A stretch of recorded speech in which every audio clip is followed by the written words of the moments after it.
Welcome to part 12 of this series where I talk about a specific family branch of mine, go in depth on what I've been able to learn about them, what I haven't been able to learn about them, and walk you through the steps of how I've managed to get there.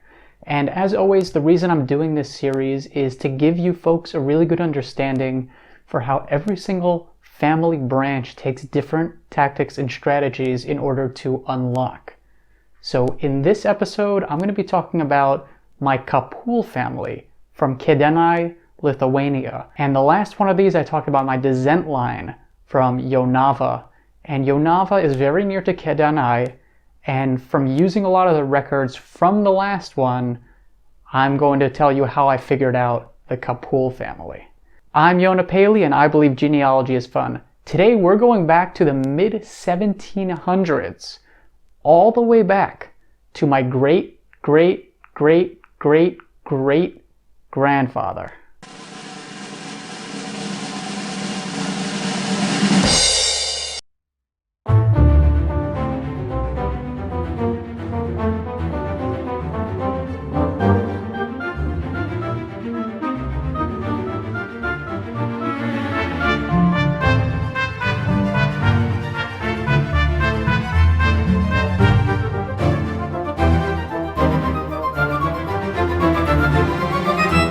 The marriage certificate of Anna Descent mentioned that her mother was named Rosie Kaplan, but when I started looking at the Lithuanian records, it soon became very apparent that the mother's last name was not Kaplan, it was Kapul, and that Rosie had been an anglicized approximation of Reza, the Yiddish name Reza. And from taking these records from Jonava, Lithuania, I extrapolated that there was a huge family of Kapuls living in nearby Kedainiai, and that Reza's father was named Chaim. But I wasn't sure exactly which Chaim he was. There were a couple of Chaims, and there was one who had moved to Jonava, but I just wasn't 100% sure, and there were a lot of records. So I did this in multiple steps.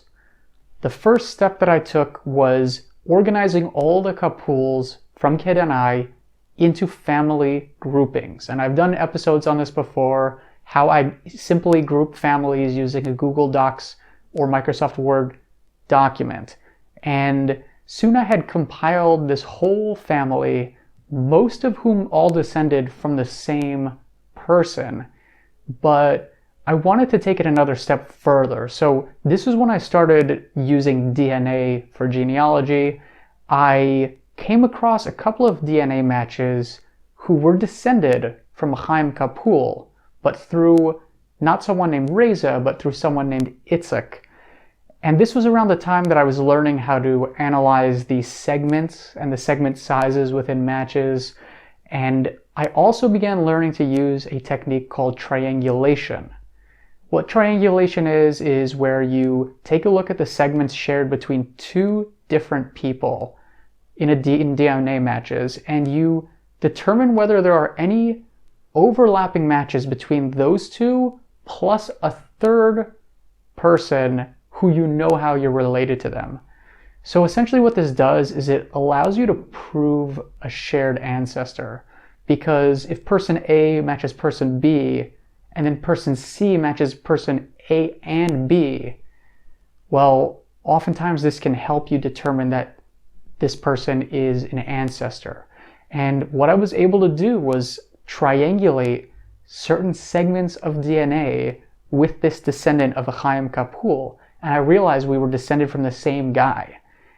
And as it turns out, it was a brother of Reza's named Itzhak, and pretty soon I figured out who some of his descendants were, and a bunch of them had moved to the United States, and actually a few different lines had taken DNA tests. Chaim Kapul's father was named Peretz, and he was born in the 1780s. Now, if you think that, well, 1780s, that's really far for Jewish genealogy. This is the furthest back for sure that he's gotten. Actually, I managed to find a census with Peretz on it as a young man living with his wife in the 1810s.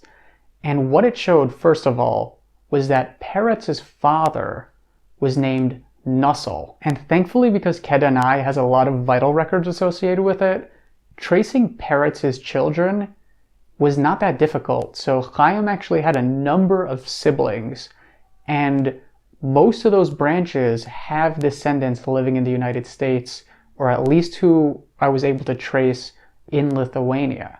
So the Kapul line is one of the largest lines on my tree, and this is because I had all these siblings going back to, the early 1800s, and then also did descendancy research on them, tracing them as far down as possible. So that's pretty impressive, right? Tracing a family to the mid-1700s. So Peretz's father was probably born in, the 1750s, 1760s, somewhere around there. But actually, in the next one of these, we're going to be going a little bit further back to my most distant line ever. And that is Peretz's wife, Dobra Rosenblatt. We're going to be talking about the Rosenblatt family, which goes back a decent amount further than even the Kapul family. So make sure to tune into that one when we get to it. If you have any thoughts or questions on these family breakdowns, let me know in the comment section. And also make sure to follow me on social media, which I put links to in the description below, my Twitter and my Instagram. Make sure to follow me. And if you like this episode, also make sure to give it a thumbs up, subscribe to the YouTube channel, and thank you so much for watching. I'll get you next time.